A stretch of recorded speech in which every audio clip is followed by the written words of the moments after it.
There we go. They can't do that. House cleaners messing with my coffee maker, Zoom messing with my programming. Anyway, Puma Pants says good morning. He missed you guys terribly. It's good to be back with the boy. I don't think today's message will take much time. Today, the message is time, and people believe in a lot of things, and probably in our circles, amongst the people that we run with, we probably would run into many people who definitely believe in God. And yet there's something that we all believe in, agnostic, atheist, spiritual, or religious, and that is the time belief, the belief in time. The belief in time is so strong that we don't escape it in our mortal lives. We can believe in whatever we want, but if you suddenly said, I don't believe in time, then would we not age? I think most of us can see the effect of the time belief on our body. We do change over time, and even the most spiritual person, the most spiritual mystics, sages, etc., their mortal bodies experience time. Now, some of us are more time bound, and maybe the effects of living show up more on some bodies than others, but still, we are absolutely compelled and compressed into a belief of time. But the thing to remember, it's our mortal self that's convinced of the belief in time. And for many people, time is the number one excuse that's used for everything. I don't have enough time. I'm running out of time.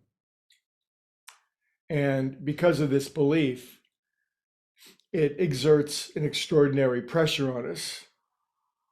Now, it would seem as though a lot of us might think one of these days in the future, I'm finally going to be relieved of the compression and the constriction of time.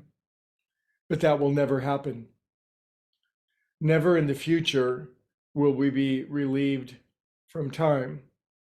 And of course, this is where the great paradox comes in, and perhaps why the book, The Power of Now, is so extraordinarily powerful, because it expressed something and it utilized language and telling stories in such a way that we realize the only time we're going to get out of time is right now. And it's a cultivated sense in the midst of the pressure of time, the constriction of time, the damage or the degradation of time, whatever time might do to us. It is possible in any given moment to remember two great spiritual adages. Now is the appointed time, and now is the moment of salvation. Now is the time of salvation. And it's a hard thing to get. I'm not saying that this is easy by any stretch of the imagination, but the benefits of practicing the timeless in the midst of time, it does a very, very interesting thing. Instead of having time be very harsh taskmaster and exerting a negative influence on us, time becomes a wonderful medium within which we enjoy the adventure of living. We have all the time that we need. When we practice more time-less consciousness and less time-bound consciousness, then we scarcely feel or even pay attention to time. Time is a spacious medium that enables us to do and to enjoy the things that we love. Because our human bodies will always live in time, there's no doubt about that. Yet our infinite spiritual selves, which are just as concurrent, they're just as present with us right now. They're not bound or constricted or constrained, hurt, wounded, or limited in any way by time. But it is a cultivated sense, and it has to be practiced. And when do you practice it?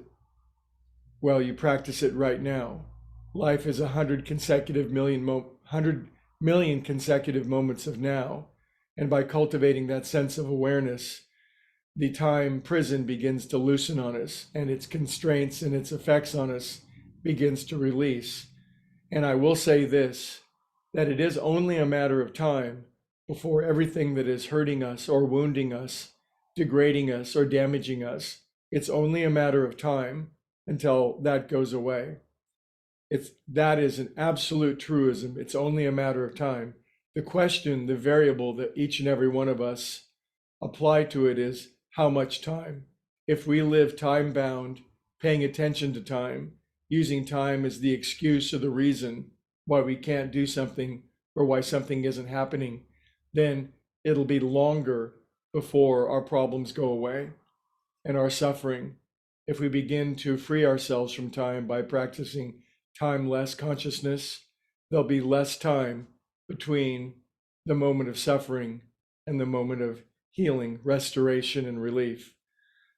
Well, I'm glad I listened to that message. I certainly needed it. Hope you found it helpful, and we can visit tomorrow.